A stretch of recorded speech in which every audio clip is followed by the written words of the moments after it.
Bueno, queridos patitos, vamos a tratar esa división entre la España real y la España que unos idealizan y que sirve para modelos políticos, partidistas en el ámbito del Estado español, donde ciertamente existe una constitución, existen unas leyes, existe un ordenamiento jurídico, pero evidentemente todas las comunidades son distintas. Pero hay evidentemente unicidad de criterio en la idea de una sola España, una sola nación, un pueblo, una administración, un líder. Ah, no, eso ya todavía no. O por lo menos en el pasado fue así, Primo de Rivera, Paca la culona, pero se resuelven en ese lema dicho en alemán: Ein Volk, ein Reich, ein Führer. Es un problema, porque mentalmente tienen la proyección hacia los demás, acusan a los demás de que estamos anclados en el siglo XIX cuando ellos están en el romanticismo alemán unitario en base al jacobinismo francés de la Revolución Francesa, pero surgido del conflicto dentro de la familia Borbón a partir de Luis XIII. Fíjate cómo de largo es el asunto. Y por lo tanto, ciertamente tienen esa idea que concuerda poco con una España en la que se habla gallego, se habla catalán, se habla euskera, se habla asturiano, se habla aragonés, se habla inglés, se habla francés, se habla ruso, se habla urdu. Hay un montón de idiomas. A poco que uno pase en una ciudad o pueblo más o menos populoso, se escucha hablar muchos idiomas, sean oficiales, en una España plurinacional, plurilingüe, pluricultural, o sean de la Unión Europea, o sean de fuera de la Unión Europea, y se hablan con naturalidad y con normalidad. Esa España real, que se escribe en plural, que palpita en muchos corazones diversos, cuando cierta gente que reivindica la uninacionalidad, reivindica la pluralidad de referencias dentro del llamado Imperio Español. No quiero decir que sean todos, pero reivindican que podía haber matrimonios multirraciales en México en el siglo XVI, que no había guetos, que la construcción era con respeto absoluto al indígena y que no eran colonias, sino provincias con sus virreyes, con sus capitanías generales, exactamente los mismos modelos que la península, pero luego asumen el cortocircuito del siglo XIX que se plasma en la Constitución de 1812. Ahí hay algo que deja de funcionar y que, como lo chachi, lo guay, lo moderno, a partir de 1812 en España es el ser presuntamente liberal y olvidar de un día para otro lo que eran las Españas, donde había una convivencia, una concordia, que por ejemplo un Blas de Lezo podía ir a Cartagena de Indias a pelearse con los ingleses, a Vernon y toda esta gente, la oreja de Jenkins, sabiendo en su patria los fueros estaban protegidos, defendidos y le garantizaban a él un sueldo porque él, después del árbol malato, era un asalariado de la flota española. Así de sencillo. Poder hablar de España como se hablaba de libertad en muchos textos del pasado, pero no era la libertad tal y como se entendía a partir de 1812, o como se entiende ahora en 2023. Por lo tanto, España en 2023 tiene problemas, pero problemas derivados de que cuando hubo que poner pie en pared y decir esto va mal y no se pueden hacer categorías tan pétreas, pues finalmente ha servido como aquel poema que dicen que tal vez fuera de Bertolt Brecht o de otro, de vinieron por los calvinistas y como yo no era calvinista, pues bueno, se llevaron las calvinistas. Como yo tampoco era comunista, pues cuando vinieron por los comunistas, pues. Y cuando vinieron para los judíos, bueno, pues tampoco soy judío. Y cuando vinieron a por mí, pues bueno, pues en el vecindario ya no había nadie. Esto es un poco lo que pasa cuando, para tratar de luchar contra el terrorismo de ETA, fijaron los cañones contra el nacionalismo vasco, así en genérico, y trataron de hacer confluir el hecho de que en realidad era un instrumento para un fin mayor, que era defender la nación española en contra de esos levantiscos separatistas a los que querían unir el hecho de que hubiera un grupo terrorista que se levantara para supuestamente ese fin, no queriendo entender que si hubiera un grupo terrorista que se levantara en favor de la unidad de España, entonces, por lógica, tendrían que admitir que la idea de la unidad de España estaría contaminada y no se podría utilizar. Lo mismo que supuestamente atribuían a ETA el tema independentista, cuando en realidad hemos comentado muchas veces en este canal que el terrorismo de ETA utilizó desde el inicio el independentismo como un elemento muy de pantalla, como un elemento mmm, utilitario para un fin que era el de que, como en el ámbito español no era posible establecer un régimen marxista-leninista, instrumentalmente utilizar un territorio más pequeño y manipulable, supuestamente más vinculado con la izquierda, como era el territorio vasco, para ejercer la posibilidad de tener un régimen afín, ya sea el estilo RDA, ya sea Rumanía con Ceausescu, ¿eh? O Polonia con Gomulka, o cualquiera otro que se le pueda ocurrir, para vincularlo con Moscú en el ámbito de la Guerra Fría.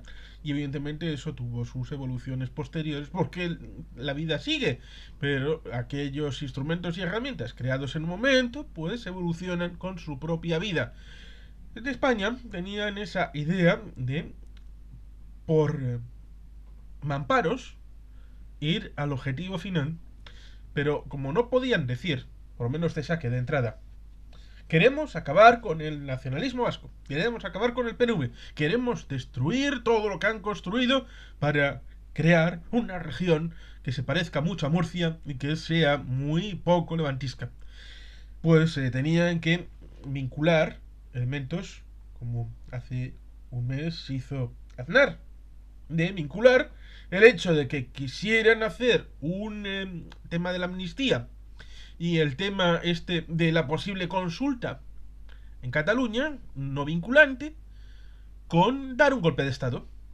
Porque están atribuyendo, desde los que apoyan a Aznar, que el Estado español lo que quiere, al cambiar esa visión pétrea, siquiera un milímetro, de lo que supuestamente aceptaron el PP y el PSOE, las fuerzas mayoritarias de las franquicias políticas centradas en Madrid, de lo que debe ser España, pues ciertamente eso significa que como estás conmigo o estás contra mí, te has pasado al separatismo, te has pasado a los terroristas, te has pasado a los Vende España, te has pasado al anti-España.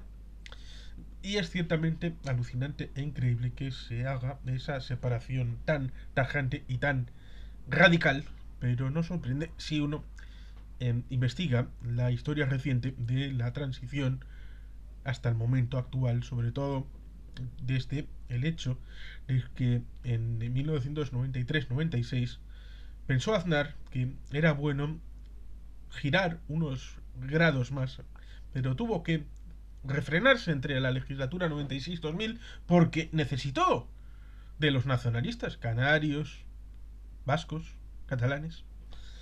Pero a partir de 2000, cuando obtuvo esa mayoría absoluta, salió el auténtico Aznar. Y todo el mundo sabe, y si no lo sabe, puede leer La Aznaridad de Manolo Vázquez Montalbán, lo que supuso esa legislatura de 2000 a 2004.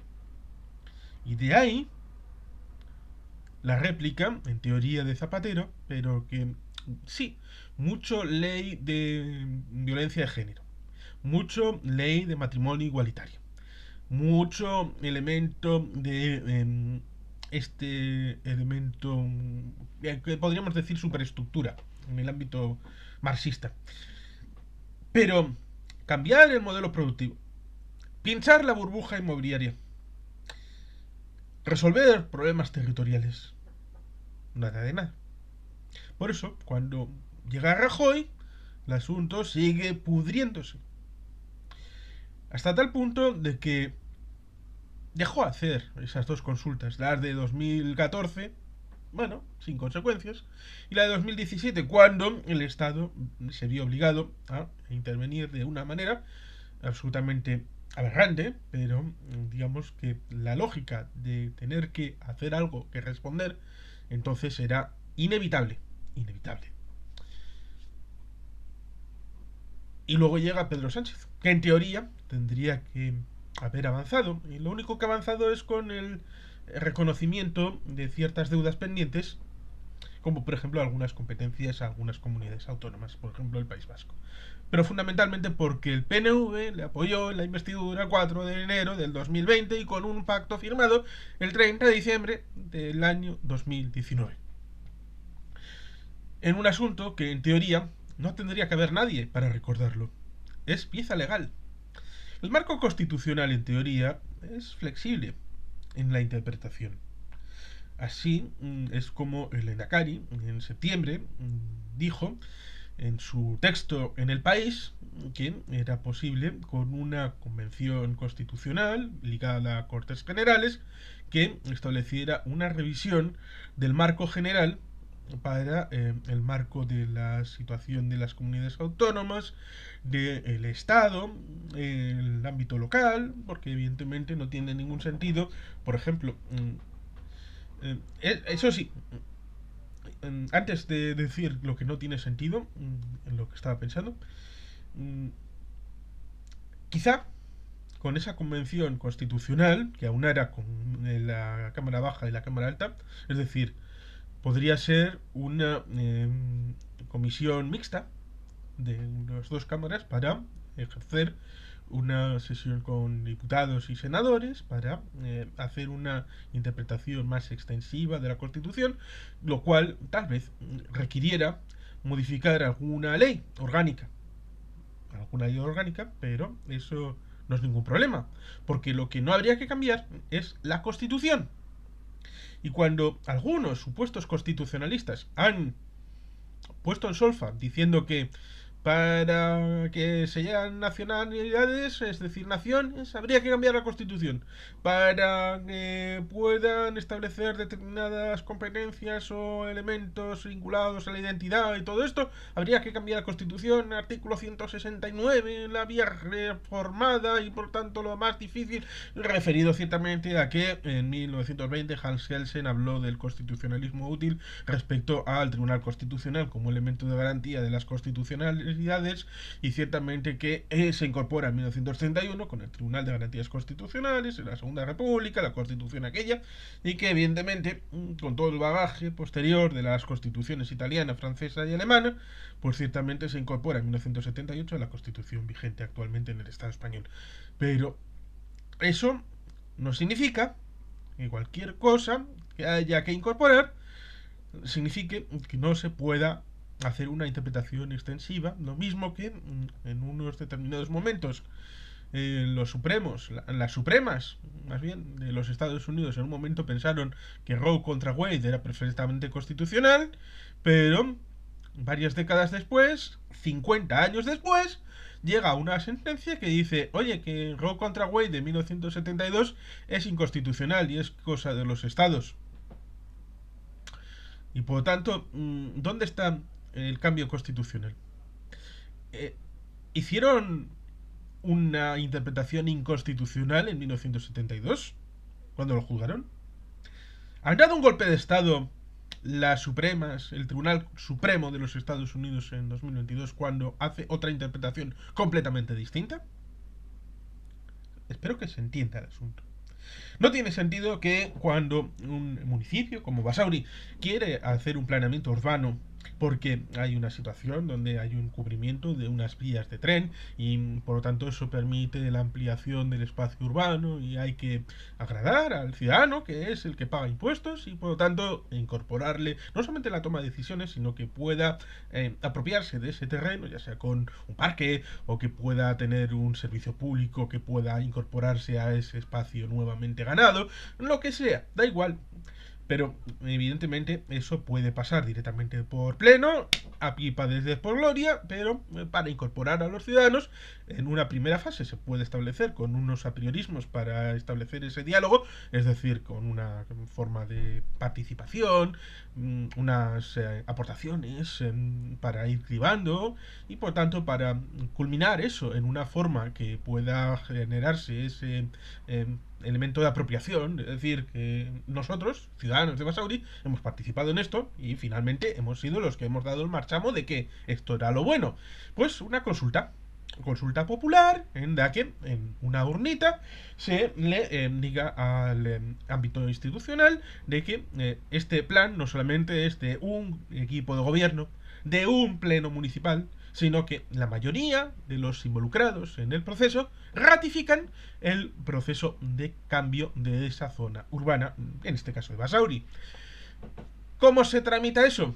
A través del Consejo de Ministros. A través del Consejo de Ministros. Para que un municipio de 50.000 habitantes cambie su modelo territorial. ¿Estamos locos? Que una consulta tenga que ir al Consejo de Ministros como si fuera la de la independencia de Murcia. No tiene sentido. Y esto pasa porque, por mucho que se diga, el ámbito general del Estado habla de nacionalidades y regiones, artículo 2 de la Constitución. Habla de ámbito de la Segunda República en la disposición transitoria segunda, de aquellos que plebiscitaron, que es País Vasco, Cataluña, Galicia, antes del inicio de la Guerra Civil. Y lo plebiscitaron esos tres. Y por tanto se denomina nacionalidades históricas en base a ese criterio. No a que tengan más nación o menos nación, más historia, menos historia, porque ciertamente historia todo el mundo tiene. Más bonita, más grande, menos grande, más investigada, menos investigada. Y por tanto, se quiere habitualmente, malintencionadamente, manipular las palabras, los términos, los debates, para desvirtuar el fondo a través de echar tinta de chipirón y que la gente se canse y diga, de todo lo de siempre, qué coñazo, y así acabar de destruir el debate y que no tenga ningún sentido.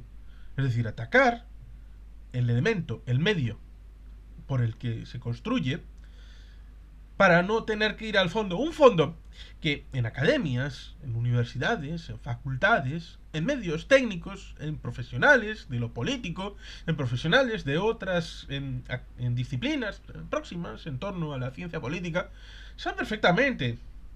Y en otras disciplinas fuera de España, en academias, en facultades, universidades, saben perfectamente que España es plural. Saben perfectamente que España es plurinacional. Saben perfectamente que España tiene varios idiomas y que tiene muchos elementos que las distinguen de un elemento unitario. Pero, ciertamente, la Constitución pareciera que era un pacto de aquí para siempre.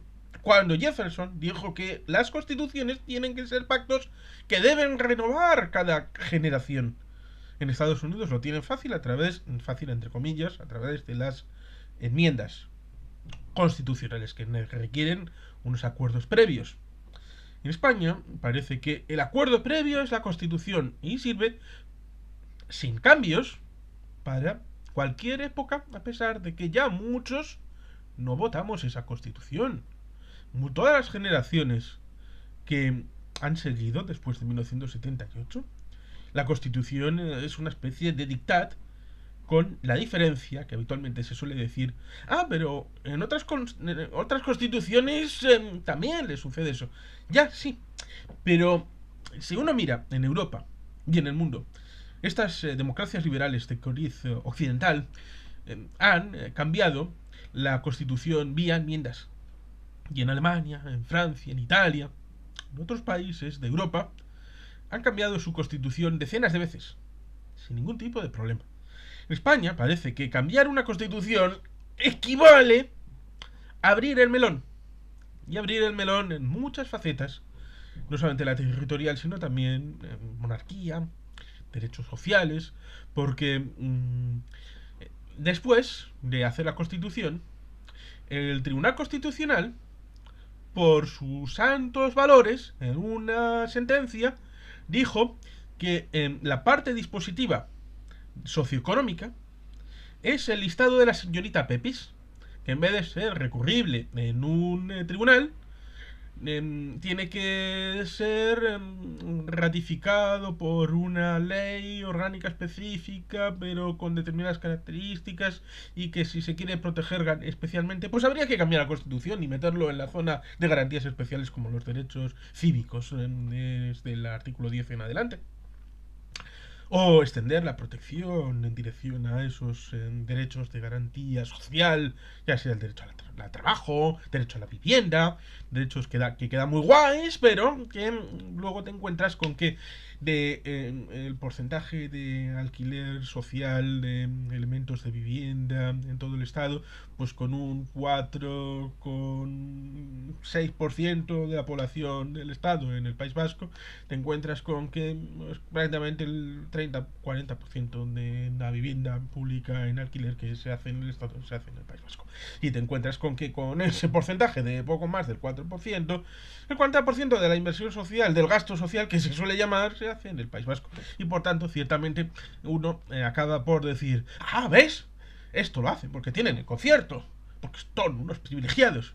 Y luego tienes que meterte en la derivada de explicar cómo es el concierto. Normalmente suelen equivocar con llamar el cupo vasco, como si fuera un dinerito que nos viene a los vascos del todo el estado y nos pagan el cupo. El cuponazo, llegó a decir cierto partido hoy extinto. Cuando es el pago previo, como hemos hablado muchas veces, sobre todo en la lista de reproducción, que explica punto por punto todo el concierto económico. Es plural. La disposición adicional primera de la Constitución garantiza, porque respeta y ampara, las palabras técnicas son respeta y ampara, porque es algo previo, le precede a la Constitución. Y por tanto ahí tienes un asunto relevante, porque respeta y ampara los derechos históricos de los territorios forales, que son Araba, Vizcaya, Navarra, Guipúzcoa. Como lo dijo una sentencia del Tribunal Constitucional años después. Porque técnicamente la Constitución podría interpretarse como que territorios forales son todos aquellos que hayan tenido un fuero en su diversa vertiente, incorporando tal vez la destrucción de los decretos de nueva planta, solo que como no hay una derogación expresa de los decretos de nueva planta con toda su vertiente de necesaria explicación, por tanto, el Tribunal Constitucional, aunque hubiera querido, habría tenido muy complicado decir que Aragón, Baleares, Valencia y Cataluña estaban incorporados en la disposición adicional primera, a pesar de que hasta 1812 casi todo el territorio del Estado español, a ambos lados del Atlántico, tenían algún tipo de fuero. Algún tipo de fuero. Lo cual evidentemente no significa que todos tuvieran el mismo fuero y fuera unificado y que, venga, aquí está la foralidad para todos. Fotocopias, venga, aquí voy repartiendo. No, evidentemente el fuero de Aragón es distinto del navarro, vizcaíno, del valenciano, del que había en los virreinatos y en las capitanías generales en América, pero el marco general, institucional, era equivalente en derechos a ambos lados del Atlántico. Y por eso suelen decir eso de que no es una colonia. A diferencia de los franceses, a diferencia de los británicos, a diferencia de los neerlandeses, incluso ese mix que tenían los portugueses. También distinto. Pero hasta España la quieren calificar de unitaria. Les cuesta muchísimo, y tenemos el caso del asturiano, con el intento de incorporación en el Estatuto de Asturias. ¿Qué sucedió? El asunto de la inmersión lingüística, el tema de dividir entre el catalán y el llamado valenciano, como si Austria dijera, ahora lo que hablan en Austria no es alemán, es austríaco. ¿Vale? Fantástico, maravilloso. Gran idea. Sería más fácil dividir el italiano en todos los idiomas que realmente hay detrás de esa figura canónica que llamamos italiano, y que no solamente es irreal, sino que además fue un invento de la unificación de los tiempos de Cavour y Garibaldi, finales del siglo XIX. España, por lo tanto, es plural. Y a poco que se investigue, uno tiene esa idea. Pero la España política no quiere reconocerlo. No quiere reconocer que hay nacionalidades y regiones, que hay zonas forales y zonas de régimen común. En financiación no quieren hablar de cómo se estructura la financiación de régimen común, prefieren lanzar piedras contra el sistema concertado. Y en política, pues evidentemente pasan de puntillas por sistemas propios de Baleares y de Canarias con la excusa de la ultraperiferidad, de la insularidad y de todas estas cosas, porque en teoría, como no lo entienden, pues prefieren hacer oídos sordos en la idea de que como no hay nacionalismos radicales e independentistas ni en Baleares ni en Canarias, pues entonces son españoles de bien. Y además, como en teoría tienen riesgos, en teoría Canarias con Marruecos y Baleares pues con los ingleses y con los alemanes, pues bueno, si España se va, entonces ellos se van al carajo, porque, bueno, porque patata. Y esa España ciertamente deslumbra incluso a ChatGPT, porque hace no mucho le pregunté tres preguntas. Una primera: ¿es España una federación? No, España no es una federación. España es un estado unitario compuesto por diferentes regiones autónomas que tienen cierto grado de autonomía en la toma de decisiones. Sin embargo, el gobierno central de España tiene un poder considerable sobre las diferentes regiones y tiene la capacidad de tomar decisiones vinculantes para todo el país. Pregunta lógica: ¿es España un estado unitario? Dice, no, España no es un estado unitario, es un estado compuesto. Esto significa que está formado por varias comunidades autónomas con cierto grado de autonomía política y administrativa. Las comunidades autónomas tienen competencias propias en áreas como la educación, la salud o la cultura, aunque también tienen que estar sujetas a la autoridad y legislación del gobierno central. Por lo tanto, pregunta lógica: ¿es España un estado compuesto? Respuesta: no. España no es considerado un estado compuesto, es un estado unitario, lo que significa que tiene un solo nivel de gobierno central y todas las decisiones políticas y administrativas son tomadas por ese gobierno central. Sin embargo, España tiene diferentes comunidades autónomas con cierto grado de autonomía política y administrativa, lo que se denomina un estado autonómico. Esto permite que cada comunidad autónoma tenga competencias y poder de decisión en asuntos como la educación, la salud y la cultura, entre otros. A pesar de esta descentralización, España sigue siendo considerada como un estado unitario. Es decir, ni siquiera este instrumento de nueva tecnología sabe realmente lo que es España. Porque cuando uno establece la relación con este nivel territorial, en realidad no está hablando de las cosas de la señorita Pepis. Está hablando de las cosas diarias de la gente. De esa educación, de esa salud, de esa cultura, de esos servicios sociales, de la dependencia, de muchos elementos que configuran esa vida diaria, incluida también la vivienda. Competencias que son de las comunidades autónomas. Con la dificultad del tema del dinero, que salvo dos comunidades que lo tienen resuelto por el tema foral a través del concierto y el convenio, 15 comunidades autónomas dependen del Estado para recibir esos mandatos no financiados. Mandatos no financiados que tienen bastante que ver con las competencias, pero los dineros que pagan esas competencias dependen de un sistema que no se ha renovado en 2014, no se ha renovado en 2019 y no parece que se vaya a renovar en 2024 porque sería un milagro. No el estilo de los Jueves Milagro, pero casi. Una película bien divertida y agradable de ver. Esa España que no quiere verse en el espejo.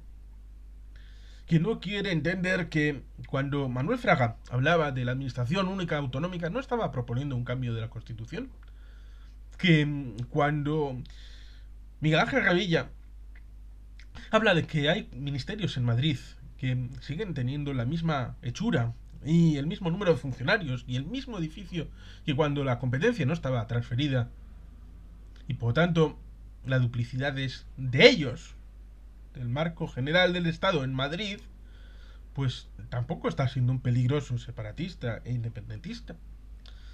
Cuando uno establece la idea de la Constitución, de que en la Constitución obliga a que haya comunidades autónomas en todo el territorio español. No. En teoría, los tribunales superiores de justicia estaban establecidos para las comunidades nacionalidad histórica. Y fundamentalmente para 3, evidentemente. En teoría para 2, pero luego la cosa fue desbridándose.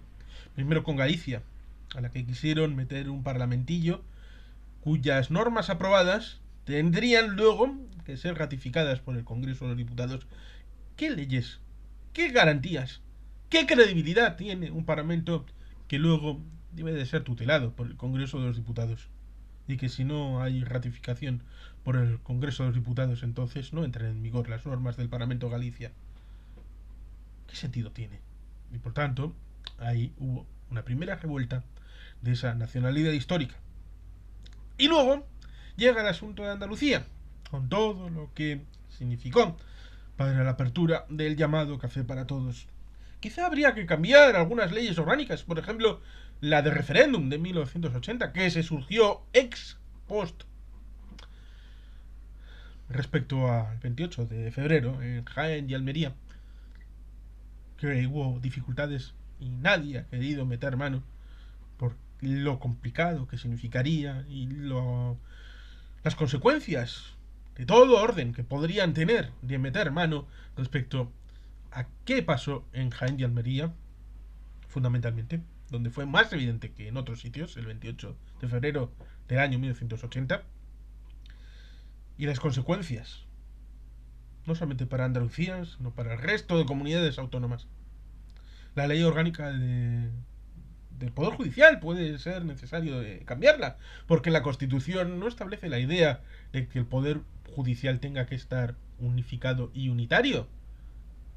En Estados Unidos existe la doctrina de que para muchos casos el límite superior de referencia es el Tribunal Supremo de los Estados. Y ni siquiera se plantean la unificación doctrinaria del Tribunal Supremo en Washington DC. Estos elementos existen. El problema está en la voluntad política para hacer posible que esos acuerdos de interpretación de la Constitución, plausibles dentro del marco general de la Constitución, se conviertan en acuerdos políticos.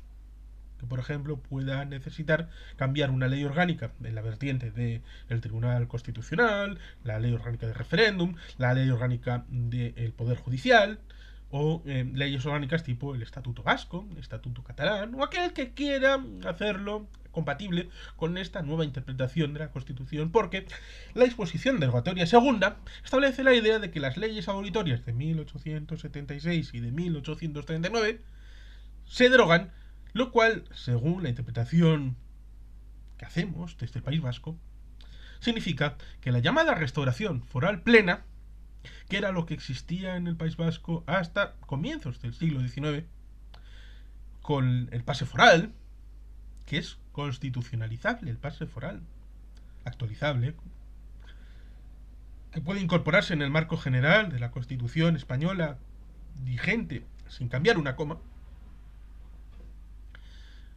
con otros elementos, al País Vasco le puede servir para generar un marco de confianza, lo mismo que en lo económico, cuando se establece la idea unificar, casi como penitencialite, como si todos tuviéramos que ser iguales, pero iguales en igualdad y unicidad y todo exactamente copia uno de otro, como si fuéramos cuello Mao todos.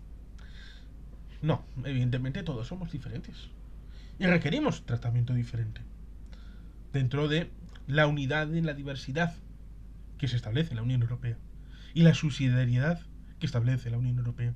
Por eso los vascos tenemos competencias a nivel nacional, es decir, a nivel Parlamento, Gobierno vasco, a nivel territorial o regional, que es la Diputación Foral y Juntas Generales, y a nivel municipal, con una especie de confederación interna, incorporando en el sistema de concierto. Es decir, que participan todas las entidades en competencias concurrentes, con la voluntad de compartir, competir y servir al ciudadano. Estos elementos, que evidentemente son complicados para el Estado español, no para el español medio, que tal vez se le pudiera explicar y lo entendería, pero décadas de una forma unitaria de explicar el Estado español ha hecho que cualquier disidencia, es decir, cualquier forma de reivindicar alguna formulación distinta a la canónica, sea tildado de hereje. Y ahí van los martillos de herejes para decir, eso está fuera de la Constitución, fuera del ordenamiento jurídico, habría que... y la amenaza, lo cual es lo peor de todo. La parte de amenaza, en vez de tener la idea de proponer algo distinto, pareciera que cuando surge algo contestatario, en España te dicen, ah, ¿no te gusta esto?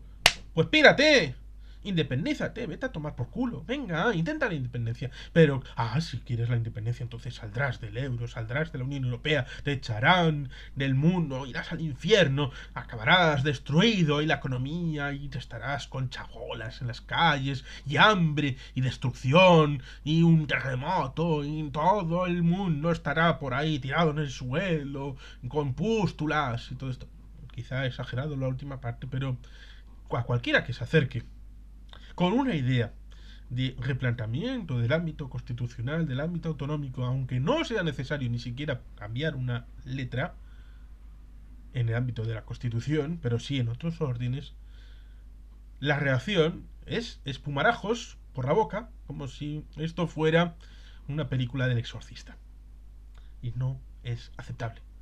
No podemos aceptarlo. Y esto tiene que cambiar algún día. Tiene que cambiar algún día porque esa España es la que toleró un estatuto de Andalucía que en buena medida era copia del de Cataluña y que en donde el PP amenazó y cumplió con llevar al constitucional preceptos del estatuto catalán, votó favorablemente en el Parlamento de Andalucía y en el Congreso de los Diputados para el estatuto de Andalucía, donde se puede hacer una participación porque no va a ser utilizada en reglamentos y en el Estatuto de Andalucía, es denunciado como separatismo en Cataluña, lo cual deviene en lo que decíamos de la consulta en Basauri. En España, consultas, referéndums, solamente ha habido 11. Lo hemos dicho varias veces. 4 a nivel estatal, como es la reforma política de 1976. 1978, la Constitución 1986, la ratificación de estar en la OTAN. Y en 2005, en la Constitución Europea. Y 4 nacionalidades, las 4 nacionalidades establecen su estatuto a través de referéndum. Cataluña, País Vasco, Galicia, Andalucía. La pregunta, cuando uno habla del estatuto asturiano, es lógica. Debes decirles, vale, todo está muy bien, pero ¿por qué no votasteis vuestro estatuto de autonomía? ¿Por qué? Y a los cántabros, y a los aragoneses, y a los valencianos, y a los extremeños, ¿por qué no culminasteis el proceso de creación de un estatuto de autonomía con una consulta diciendo el pueblo sí o no a ese texto? Porque luego vienen diciendo las élites, las cúpulas, las decisiones por allí, arriba, los pactos de salón, fundamentalmente hablando sobre catalanes y vascos, pero es que luego estos acuerdos los ratifica el pueblo vasco y el pueblo de Cataluña, y te vienen luego para decir, no, estos referéndums tendrían que ser a nivel general de todo el Estado. Ya bueno, pero ¿cuándo habéis querido hacer referéndums a nivel de todo el Estado? Desde 1975 al año 2023 y van a ser 48 años. 48 años. ¡4! Uno cada 12 años. ¿De qué me estás hablando? La reflexión tendría que ser por qué en Estados Unidos en 2012, cuando se hacen las elecciones presidenciales, hacen 1200. Sí, es un estado grande, muy poblado, con 50 estados y otros territorios dependientes. ¿Vale? Haz la parte alícuota a un territorio parecido y verás como cada cierto tiempo se hacen consultas, se hacen referéndums y esto significa hacer partícipe, como hacen en Suiza, todos los años hay consultas y referéndums. Y evidentemente el problema está en que para lograr ese punto la sociedad tiene que estar preparada, consciente de sus capacidades. Y la sociedad española no está consciente de sus capacidades. No puede prestársele un asunto así porque como en algunas otras circunstancias surgirá la tendencia, en principio natural, cuando no se conoce el instrumento, de transmutar lo mismo que sucedió en Francia, que desde la izquierda y desde la derecha, desde Sarkozy, para darle un papelón ahí al señor Chirac, y desde la izquierda, para tratar de derruir el gobierno de derechas, le dieron un puntapié a la Constitución Europea, queriendo darle el puntapié a Chirac. Y utilizaron un referéndum europeo para acabar con una situación política interna. ¿Qué es lo que pasó después también con el referéndum sobre Ucrania y la ayuda internacional a Ucrania en los Países Bajos? El debate en la calle no era sobre Ucrania, era sobre política interna de los Países Bajos. Y por tanto, uno ha de entender que es necesario estos instrumentos de democracia participativa. Pero toda la trayectoria ha sido la de confundir consulta, así en genérico, o referéndum en genérico, con una consulta y con un referéndum. El de independencia, País Vasco o de Cataluña. Y atacar, inmisericordiamente, al instrumento queriendo atacar a vascos y catalanes que querían una independencia a través de referéndum. Y eso significa que cuando se llega a ese punto, da igual que hables de autodeterminación en Cataluña o de referéndum, el camino mental de los españoles va de un lado a otro y del otro al uno.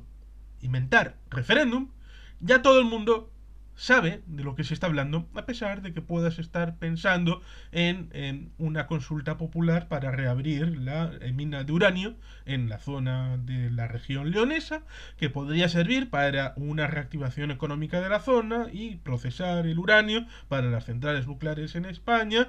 Eso significaría un mix energético más plural y que evidentemente ayudaría a reducir la presión respecto al gas, cuya circunstancia resulta curioso e interesante decir que solamente en la zona de Navarrete hay una exploración y explotación en donde ciertamente un tercio tiene propiedad del gobierno vasco a través de el ente vasco de la energía. Pero ¿habría disponibilidad de más sitios para que durante décadas pudiera haber autosuministros sin depender del exterior de gas? Porque se permite esa paradoja que se maltrate la naturaleza con la llegada de barcos de gas, pero no se puede extraer en España, ni explorar si hay gas en España. Se podría hacer una consulta de: señores españoles, ¿quieren ustedes que exploremos a ver si hay gas? Y en caso de haberlo, lo explotemos bajo unos criterios de racionalidad. Eso no está delante de las ideas. O si quieren ustedes levantar la moratoria nuclear, porque ningún gobierno ha querido afrontar el desafío de superar lo sucedido en el 84 y en el 94 para prohibir. Pero ya que hablamos de prohibir el tema de la creación de nuevas centrales nucleares, el radical ejemplo de que es difícil establecer una central de generación cuando el mix de distribución es lo que se liberalizó. Cosas que uno no entiende y no comprende. Por lo tanto, si un gobierno no tiene la voluntad política de llevar adelante determinadas cuestiones, pues que se limpie las manos y haga una consulta específica a la ciudadanía. Y si implica a un determinado territorio específico, pues a ese territorio. Si implica al conjunto del Estado, pues al conjunto del Estado. Pero esto lo intentó cierto partido en las últimas elecciones del 23 de julio, en la última semana, en el último momento, a semejanza de sus homólogos en Hungría, en Polonia, en esta alt-right, la zona de Bannon, Steve Bannon y toda esta gente que no tiene ningún problema. Pero España tiene esos apriorismos. Y por tanto, cuando sacó esa patita, fue contraproducente a sus expectativas electorales. Porque habían demonizado tanto la figura de la consulta, habían destruido tanto la idea del referéndum, que cuando decían, pues estas políticas de migración, no, de no sé qué, del otro, vamos, no, sometámoslas al referéndum a través del artículo 92. El público que estaba escuchando, ¿qué demonios está diciendo? ¿Este se ha vuelto separatista? ¿Quiere la independencia de no sé qué? Porque los referéndums son de independencia, para separar España. No quieren entender que España es plural y que las interpretaciones de la Constitución se han dado ya en el pasado.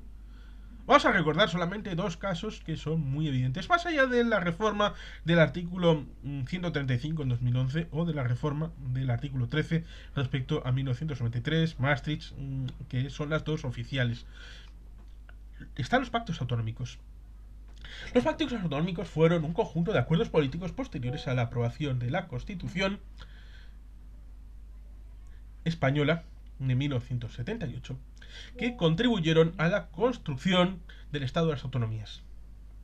Estos pactos permitieron la reforma del antiguo modelo territorial centralizado del Estado español y de las divisiones territoriales en regiones históricas, dando lugar al modelo descentralizado del Estado de las Autonomías.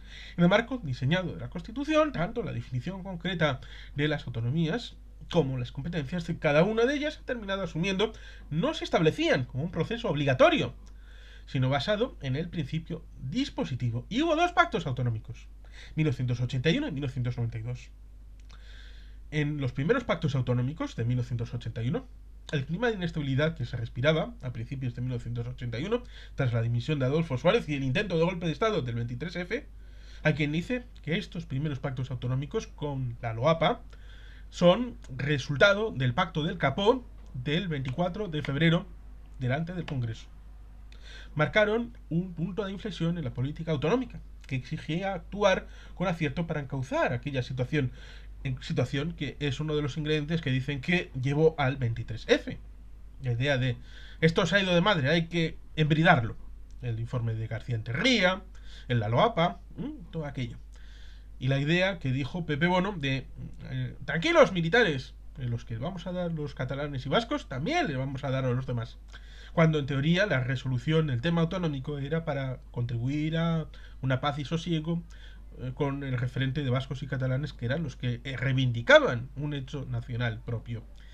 El resto, en principio, pues estaban solidariamente, pero un poco más. Una comisión de expertos dirigida por el citado jurista Eduardo García de Enterría recibió el encargo de analizar la situación y establecer los pasos a seguir. 31 de julio de 1981, Leopoldo Calvo Sotelo, presidente del gobierno, y Felipe González Márquez, el líder del PSOE, y que sería presidente a finales del año 82, plasman las conclusiones de dicho informe en los primeros pactos autonómicos, y en ellos se recoge el nuevo mapa autonómico, con grandes diferencias respecto al mapa vigente de 1833, estructura organizativa para todos, semejante a la indicada en el artículo 152 de la Constitución española, plazo para fijar esa definición, que sería el 1 de febrero de 1983, con la idea de que con las elecciones municipales se establecieran elecciones autonómicas y armonización de todo ese proceso a través de esa citada ley orgánica que era la de Ley de Proceso Autonómico, la LOAPA, que fue llevada al Constitucional. Ciertamente fue derogada por ser inconstitucional, pero como dijimos, hubo que esperar a agosto del 83 para que fuera el Tribunal Constitucional el que dijera para un momento, esto es inconstitucional.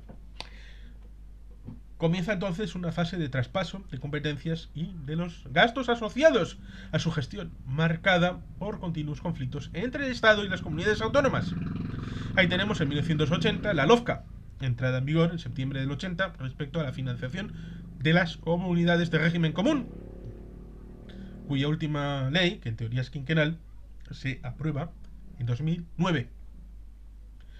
El año más conflictivo en principio sería en 1985, cuando el Tribunal Constitucional tuvo que resolver hasta 131 conflictos de competencia.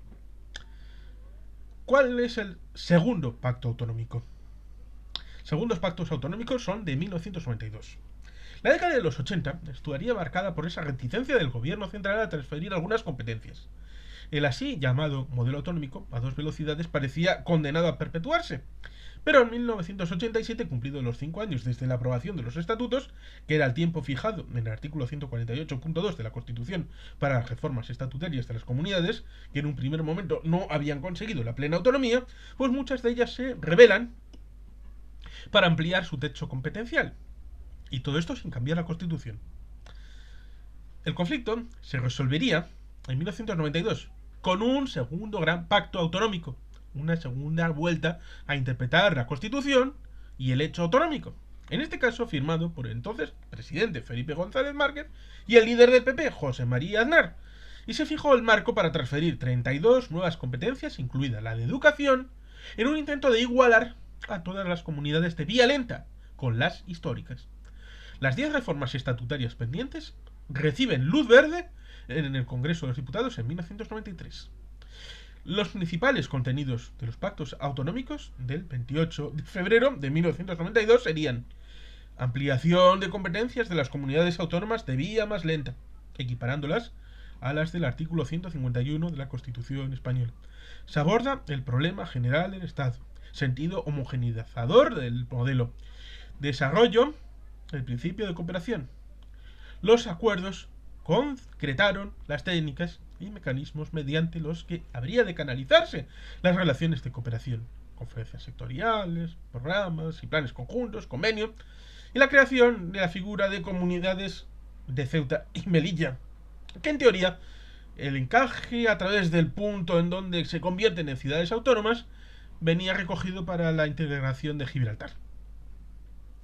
Y ciertamente a partir de 1996 el nuevo gobierno del PP, y apoyado en el PSOE, pues no se ponen de acuerdo sobre las cuestiones pendientes, que son muchas: financiación autonómica, financiación del sistema sanitario, ampliación de competencias, reforma del Senado, representación de las comunidades en la Unión Europea. Luego, ya con el PSOE, pues el debate territorial vuelve a estar encima de la mesa, y lo que todos ya sabemos. Por tanto, ciertamente hay conflictividad territorial, porque hay gente que dice, y se lo cree: si quitamos a vascos y catalanes de la ecuación, el modelo territorial español funciona maravillosamente. Y si quitamos a vascos y catalanes en el tema de financiación, entonces el resto de comunidades tendrían maravillosamente todo.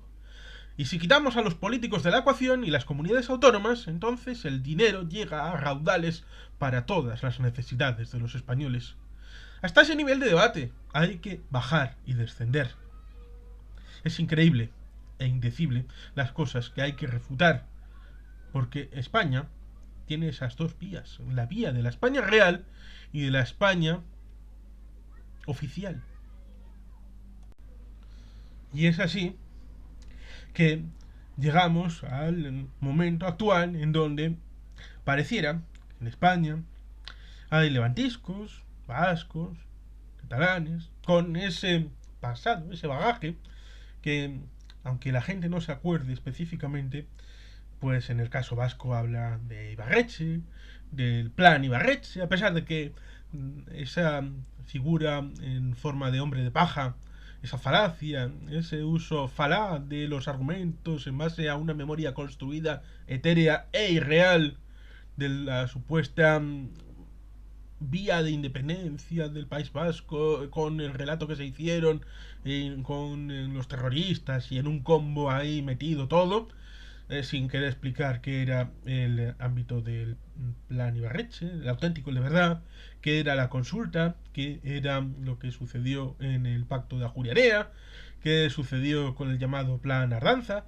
qué fue realmente el plan en Lizarra, Garasi, qué fueron los acuerdos de Loyola, muchos elementos que, incluso habiendo libros, algún que otro libro, incluso habiéndose explicado por los protagonistas, en España no se conocen. Y luego se preguntan cómo demonios en el Reino Unido van a saber que España, en la época de Isabel I de Inglaterra, tenía un imperio. Como dijo el que luego interpretaría al padre de Draco Malfoy, es decir, Jason Isaacs, se preguntó ¿por qué esto no se enseña más? Es decir, la España de las Españas, es decir, en plural, del siglo XVI, XVII, XVIII. Pues el mismo principio de quejarse y querer que este elemento histórico en otros países se enseñe, pues evidentemente debería de ser respondido con una veracidad interna de la pluralidad y de que estos elementos se expliquen. Lo mismo que le ha venido muy bien a España la cerrazón del llamado proceso, porque no ha habido necesidad de explicar nada más. Solo independencia, sí, independencia no. Y los que están en independencia no tienen que proponer nada alternativo, porque simplemente están diciendo no a la independencia. Están muy cómodos. No necesitan proponer nada. Ya tenemos una constitución, ya tenemos unos estatutos, ya tenemos un modelo de financiación, sea el que sea, y ya tenemos un rey. Un sistema unitario por la parte de arriba y ya está, y se acabó. Y por tanto, este marco general es el que lleva a, en la época de septiembre, hace un mes, a José María Aznar a llamar a una rebelión nacional para parar al independentismo, y el gobierno lo acusa evidentemente de golpismo. El presidente aseguró que el terrorismo y la sedición han querido dinamitar nuestra voluntad de convivencia. Isabel Rodríguez, ministra portavoz en funciones, en aquel momento se pregunta si lo próximo sería llamar a un alzamiento. Y eso remite al 18 de julio de 1936, cuyo componente territorial para. Estas cosas están saliendo de madre. Vale más o menos que vascos y catalanes quieran algo parecido a una autonomía. Pero que estén planteándose otras autonomías, otras regiones de la España eterna, tener una autonomía, esto ya empieza a salirse de madre y por lo tanto hay que embridarlo. Y la manera de embridarlo fue a través de el 18 de julio del 36. Lo mismo que luego hubo que embridarlo a través del 23 de febrero de 1981. Y por tanto ahí está parte del elemento que trataba de establecer con esta idea respecto a una España que debería primero reconocerse a sí misma antes de seguir adelante. Pero es complicado, mientras las cosas van avanzando, pararse, lo que curiosamente hizo aquella España del siglo XVI, cuando se hablaba en plural respecto a la conquista de si era justa o injusta y los derechos de los indígenas. En aquel momento se paró la conquista.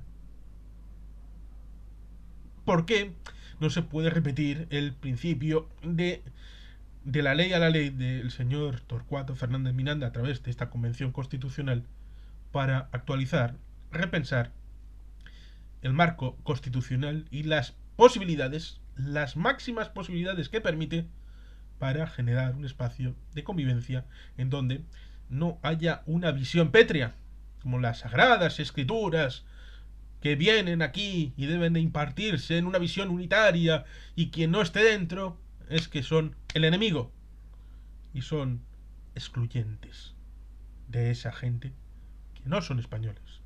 Ya no son españoles por exclusión. Esa visión, más pronto que tarde, va a implosionar. porque es una visión totalitaria, totalizadora. Y eso siempre acaba mal.